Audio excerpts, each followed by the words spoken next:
Ba't naman umiiyak?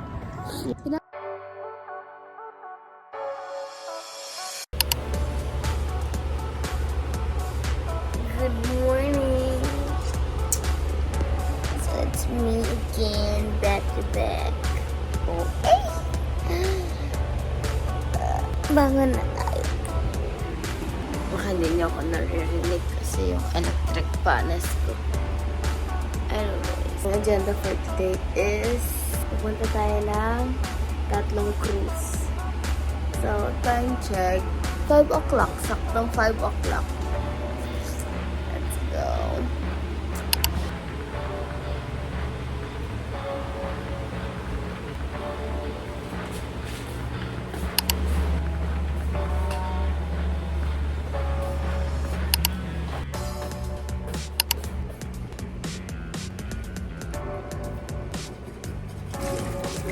Salute facial wash nila.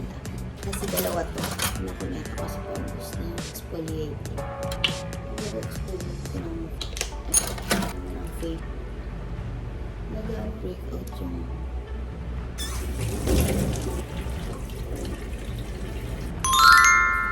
done na ang ating mukha.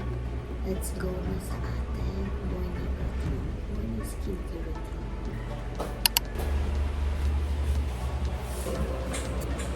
And for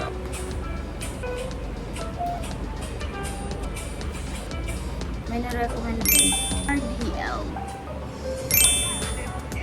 moisturizer. Out ako. Out na lang through all face. Sa English naman. Lalayas tayo. Pangan natin ng sunscreen ng SPF 50. Kasi meron na lotion. Kaya sa tao na stay tayo. Dahil play is life, ready for everything else.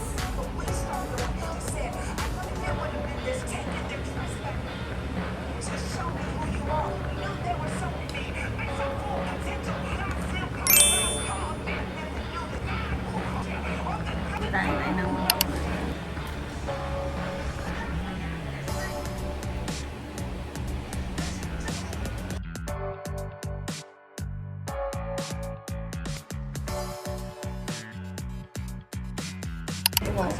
check tayo, it's 5:35 na.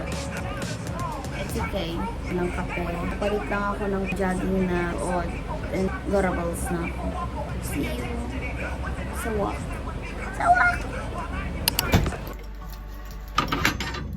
Ito lang naman yung school na.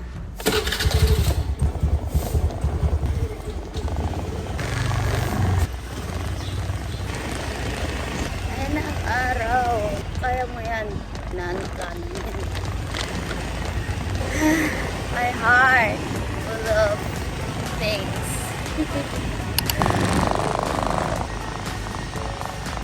Diyan ako nag-park. Teka, pasok. So, wala tayong dalang almusal. But, it's okay. Time check guys. Saktong 6. At andyan pala yung nalalakad ko. So, nagtanong muna ako kay nanay kung tama pa to kasi maraming mga iskinita dito na paakyat. Hindi ko alam kung kailan yung last na punta ko rito. So far, nanginalaga na yun. Okay. Pakita ko yung view ko. So guys, magtatanong tayo ulit. Morning po. Matagal na po kasi ako no last na pumunta. Thank you Lord. Thank you po. Mababait sila dito.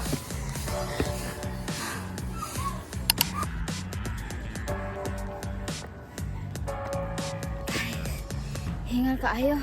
Ganyan sila po tayo sa kalahati. Pero hingal lang human. But look at that.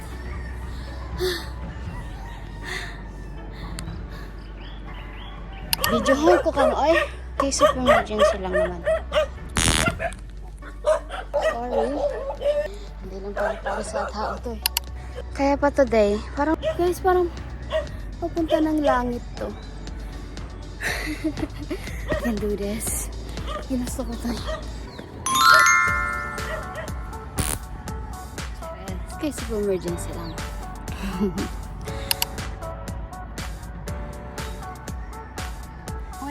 gosh, look at that! Very good talaga tong taon to.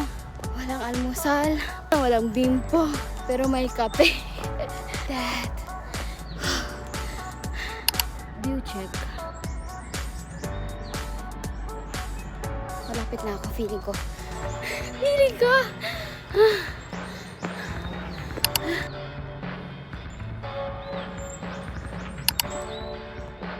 Doon pa ako pupunta. Bakit doon? Nagpahinga muna ako. Pagod na ako. Pero ayan na siya. Ayan na siya. View check. The sun is there. Ayan na siya. The sun is setting. So, I made it through here. Here's the view.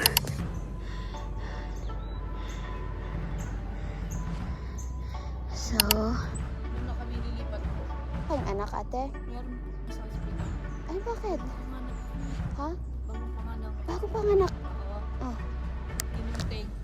Ting pala yung may ano pala yung may mana pala sa loob ng puso. Kamusta na din? Kung ka lang nanganak. Ako. Tapos, umakyat ka dito sa Tatlong Cross. Hindi po. Binuhat ka. Binuhat po ako dito. Kala ko pinaglakad ka na. Tinahit ka po? Hindi po. Hindi. Normal. Lang. Normal. Kano siya? Ay panganak. Kasi hindi ganun. Ay, pinundal push ka? Opo, ganun. Pumutok na yung panubigan mo. Pumutok na. Matagal. Pumutok na siya, tapos matagal bago lumabas. Pero bumanak. Okay lang ba pag-pray kita? Sige po, te. Po. Okay lang ba hawakan kita? Sige po, te. Okay lang po. God, salamat sa mga ganito na kalusugan ng atin. Pray also, Lord God, kay God, Lord God, baby, yun na po. Lord God, puri at lakas sa God. Jesus name po. Thank you po. Bye-bye ate. Ingat ka ha. Thank you. Puntahan mo si bibi mo, ne?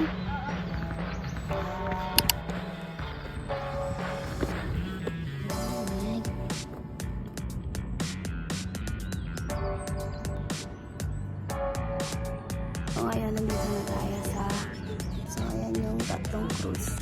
Napachika lang ako net kay ate kanina.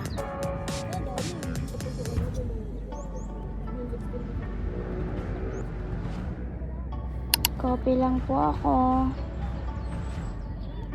Dito sa tuktok. Baba ng mga people of the Philippines. So, ilipat tayo siguro banda doon. Kaya nalipat muna.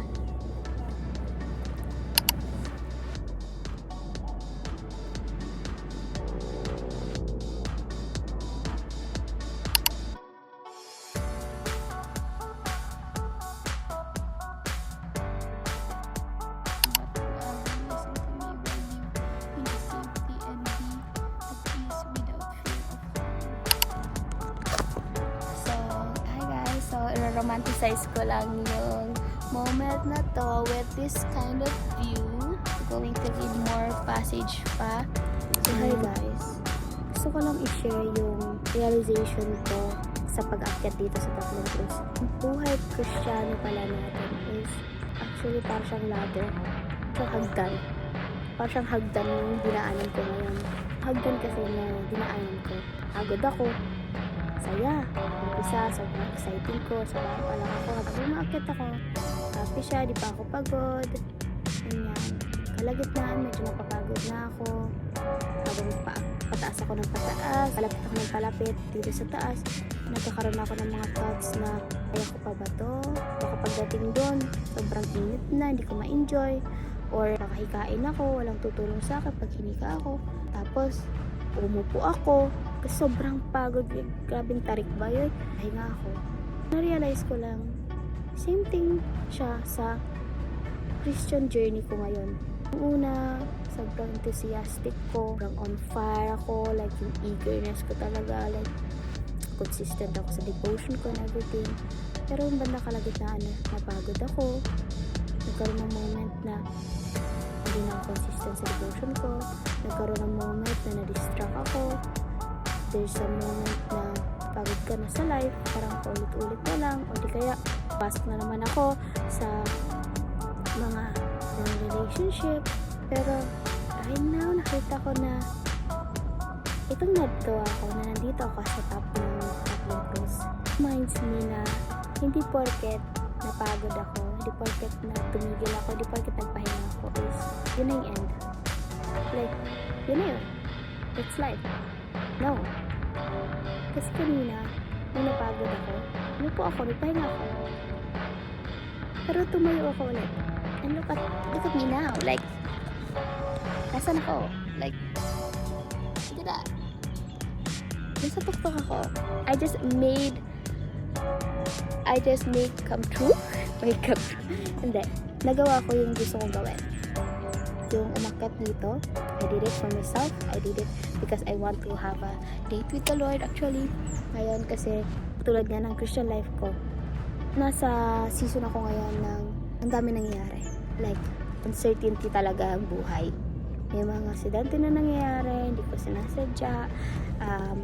I feel terrible about sa mga nangyayari actually sa buhay ko lately, na bakit may mga ganyan instances. Yung alam mo yun, ang happy, ang ganda, bumabalik ka na, nandun ka na, yung eagerness mo, nagkakaroon na naman ng spark sa ganun.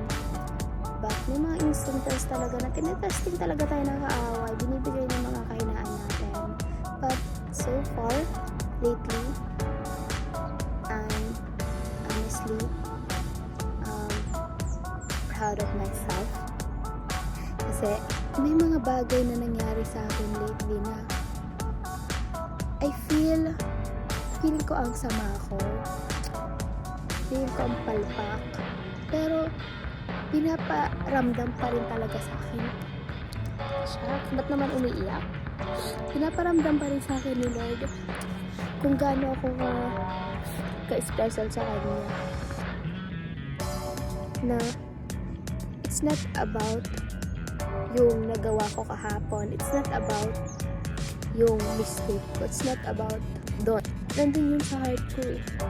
At saka yung sa magiging next action ko ngayong araw na to. Like, yung kahapon, yeah, it happens. Yeah, I did that. Yeah, nagkamali ako. Yeah, parang super lazy ko kahapon. Yeah, mga negative things. Pero, at the end of the day, reflect ako like, paano ko mapapabetter yung buhay ko bukas? It reminds me like every day is another day nga, diba? Every day is a new beginning. And, pinangahawakan ko yun na every time na pumapalpak ako, every time na nagkakaroon ako ng problem, ngayon, if magkaroon ako ng mistake ngayon, magkaroon ako ng problema ngayon, magkaroon ako ng failure ngayon, it's okay. May bukas pa, like, come on. Repent. Try to forgive yourself. Try to ask forgiveness to the Lord. Na every day is a new beginning. Every day is a new chance para magbago ka.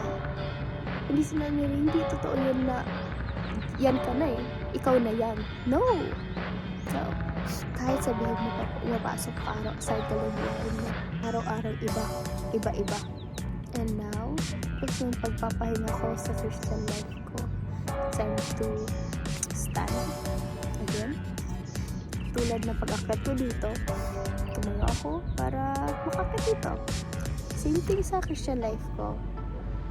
I feel down lately, yes, but it's not the end. I have commitment to fulfill.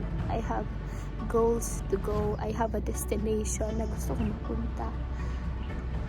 May gusto ako marinig ng mga words like, good job, my faithful servant. Like, Lord, thank you kaayo.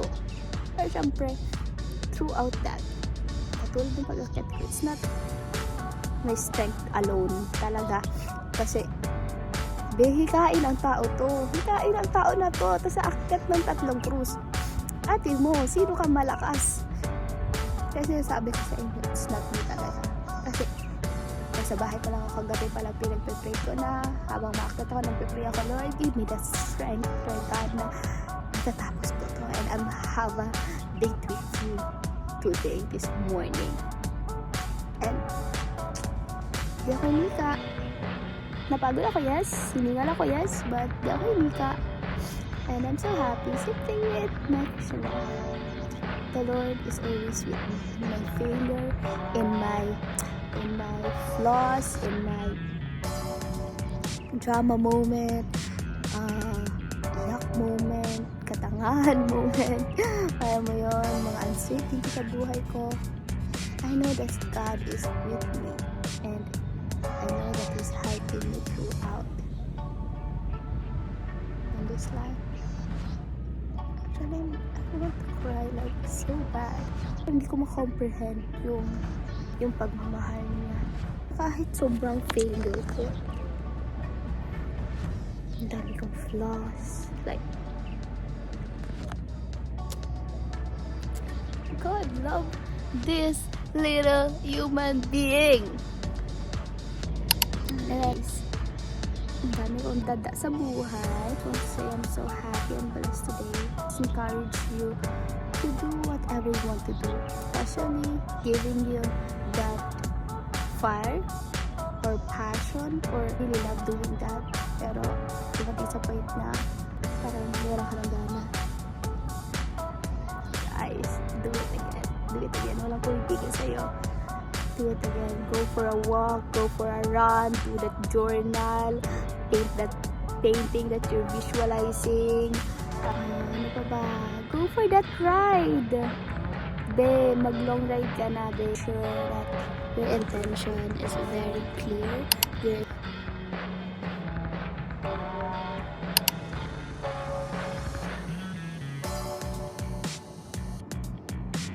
So hi guys, so I'm going home na.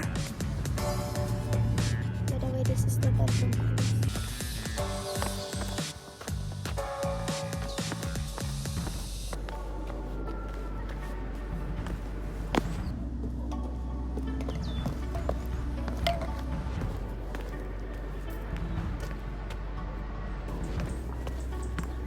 Maraming aso. So guys, kababa na ako.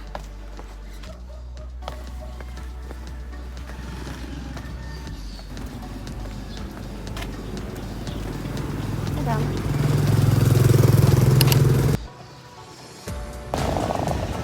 Nabaha na very light. May pulis pala dun. Hindi na kasi ako na-helmet. Kasi dito lang din naman yung bahay ko. Have a blessed day sa inyo lahat. My video if you like some of my daily routine. Please subscribe and like my channel. Love you, bells.